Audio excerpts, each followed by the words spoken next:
یو گایز چطوری رایت آرتور هستم. خوش اومده به یه ویدیو متفاوت از گیم. اومدیم امروز ببینیم در یک هشتم نهایی جام جهانی فیفا چه اتفاقی افتاده. برای وقتی یک 16 رو شورت ویدیو گذاشتم و اومدم این بار لانگ ویدیو شما تقریبا یه ذره طولانی تر کنم. اگه جایزی دارم ببخشید، اولین بارم دارم راجع به فوتبال تحلیل و این جور حرفا میکنم. قبل از هر ویدیو لایک کنید، حتما نظرتون رو کامنت کنین که ویدیو بعدی چی باشه و اینکه چنل من خوشحال میشم سابسکرایب کنید که به من خیلی انرژی میده. بدون راحتی لیتس گو. خب دوستان، اینو بگم که ما یک 16 هم دیدیم چه تیمایی هست شدن چه تیمایی اومدن بالا. تیمایی که اومدن بالا: پرتغال، برزیل، نروژ، مصر، بلژیک، آمریکا، انگلیس و مکزیک. این 8 تیم اومدن بالا. اگر شما هشت اومدن بالا و اینکه چند تا بازی مهم داشتیم. اول میریم سراغ بازی اه، نروژ و برزیل. ما توی این فوتبال ها دیدیم، توی این دوره دیدیم بازی ها مثل فینال جام جهانی برگزار میشده. همه به فکر سود کردن بودن، نه به فکر اینکه بازی نمایشی انجام بدن، چون این مرحله خیلی مهمی است. اون ویروس یا چرا باید بیاد. خب من اینجا متن نوشتم تو جایی که یادم میره رو نگاه کنم. خب یکی از شگفت‌انگیزترین بازی ها که یه تیمی که اصلا انتظار نداشتیم هست تیم برزیل بود که در دقایق اول، در ثانیه اول نروژ یک گل زد از روی همکاری اودگارد و بازیکناش. اون گل آفساید شد. 2 دقیقه بعدش برزیل یه پنالتی خیلی خوب میگیره. خب من نمیدونم وینیسیوس عقل چی میگذره، چرا خود اون پنالتی رو ندادی؟ من نمیفهمم. من وینیسیوس رئال بدم میاد. خب برزیل خیلی بد هست شد، خیلی بد، عجیب غریب بود. و اینکه میده به گیمارش میزنه خراب میکنه و دروازه اون توپ رو میگیره. حالا باز در ادامه بازی برزیل مالکیت رو داشت. نروژ هم چشم به ضد حمله و تنه گذاشتن هالند بود. اگه دیده باشید دروازه اون هی میزد تو زمین برزیل، هالند هم یه تنه میذاشت، دو تا دفاع محو میشدن. همین شد که بالاخره بعد از فاتح آقای آنجلوس عشقش کشید نیمار رو بیاره. ای گفت اصلا دعوت نمیکرد، اون بچه یه بار هم بازی نکرد. خلاصه نیمار رو آورد، پلوش کولینگ بلک رو گرفت. 5 دقیقه بعد کولینگ بلک گلزن از سانتر از جناین شلدرو، هالند میکنه تو گل. هالند گلش میکنه و یکی از زیباترین گل‌های جام هم بود اون در نروژ گل زد، دوباره رفت تو دفاع. بهترین فرصت بود که برزیل گل بزنه، نزد. اومدن دوباره یه ضد حمله در کنن، دو سه بازیکن بودن. بازم شلدرو اومد جنا، یه پاس داد به هالند. هالند هم یه دونه شوت، ببین تقریبا دروکیز نکرده، یه شوت زد که خیلی خوب بود زد. اون شوت باعث شد گل دوم بگیره. حالا تازه آقا برزیل فکرش اومده دوباره حمله کنه، میفهم اون گل رو میزدی. اومد دقیقه 93 اینا نیمار پنالتی رو گل کرد. پنالتی قشنگی رو زد که دوباره اشک نیمار دیدیم و ما ناراحت شدیم. این از این بازی. توی دیدار بعدی انگلیس مقابل مصر بود. مسابقه بسیار جذاب که هر تیم دو گل بالا زدن و اینکه دبل بلینگهام دید. من اون بازی خواب بودم ندیدم، ولی طبق اون چیزایی که انگلیس ها دیدم اون دو گل خوشگلی هم زد بلینگهام. و اینکه مکزیک هم 2 تا گل زد و مکزیک هم شایسته برد بود. ولی خب انگلیس تیم قویه، انگلیس یکی از مدعیای جامه. حالا ببینیم بازی نروژ انگلیس چی بشه. من که میگم نروژ میبره، چون نروژ هم امسال خوب دار شده. در نهایت 3-2 هم انگلیس میبره. حالا ما زیاد از برای گفتن نداریم و بازی که اشک میلیون ها انسان داره بود، بازی اسپانیا و پرتغال.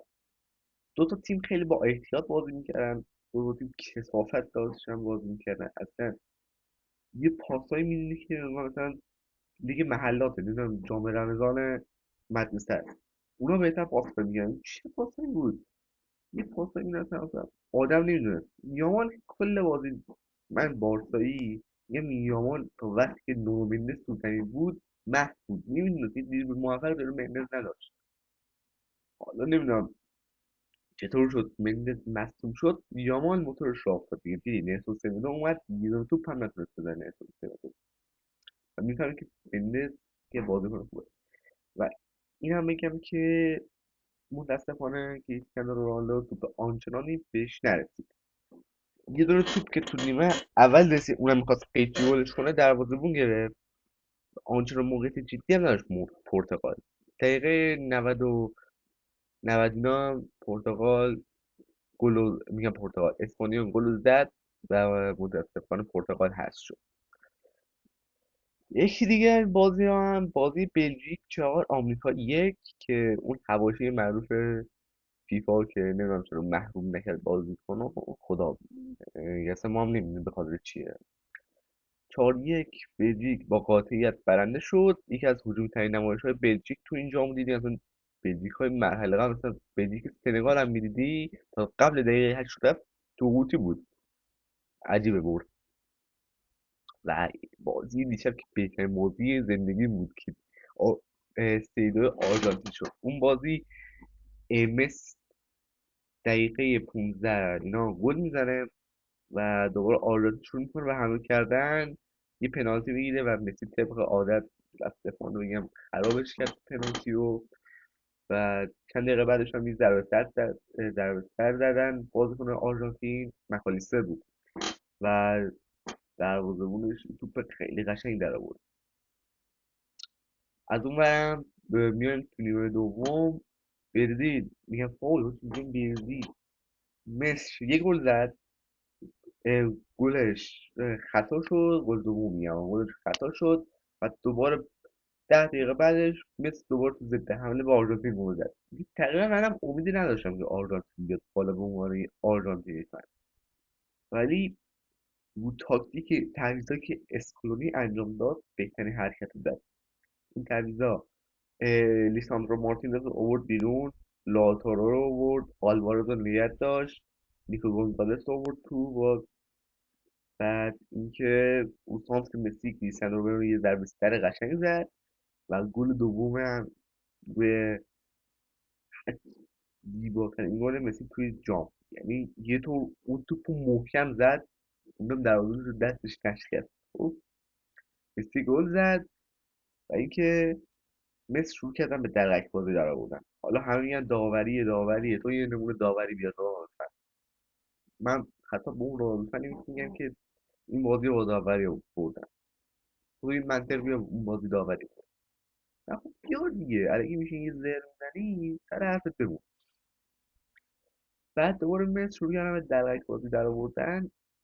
مربیش یه جور اون یه جور و دوباره تو ضد حمله گل سوم خوردن اون در سر فوق‌العاده انزو فرناندز. پرونده این بازی هم بسته شد. فشاراش مال بعضی کارا نام نمیبرد. یکی از بازی که اصلا انتظار نداشتم بازی سوئیس و کلمبیا بود که به 120 دقیقه کشیده شد. و دوباره ما اشکای خامز رودریگز که تقریبا میشه گفت بهترین بازیکن رئال مادرید بود دوره خودش اصلا. من خیلی دوست داشتم رودریگز اصلا. بعد از شد تو پنالتی ها از شدن حقشون بود ببرن اصلا عجیب بود. و حالا امیدوارم آرژانتین انتقام کلمبیا رو بگیره چون تنها نماینده آمریکا جنوبی الان آرژانتینه. باورتون نشه آمریکا جنوبی که همه روز مدعی بودن فقط یه آرژانتین مونده. خیلی عجیبه. فرانسه هم که باز این که پارگور خیلی کثیف بازی در آورد. دیکتاتور دلها بازی رو در آورد کیلیان دیکتاتور با خنده های رو. آخه الان این ویدیوش چه وقت آپدیت اومدن بود الان نیست. حالا خلاصه دیکتاتور با پنالتی زدن تونست بازی 1-0 ببره و بکنن به مراکش. مراکش هم که جزو گزینه‌های آخر 3-0 کانادا رو برد. یه برد خیلی قاطع. که از کانادا هم انتظار میرفت حرکت انجام بده که نتونست و مراکش خورد به فرانسه. بله، حالا تیمایی که اومدن بالا: فرانسه، مراکش، اسپانیا، بلژیک، نروژ، انگلیس، آرژانتین و سوئیس.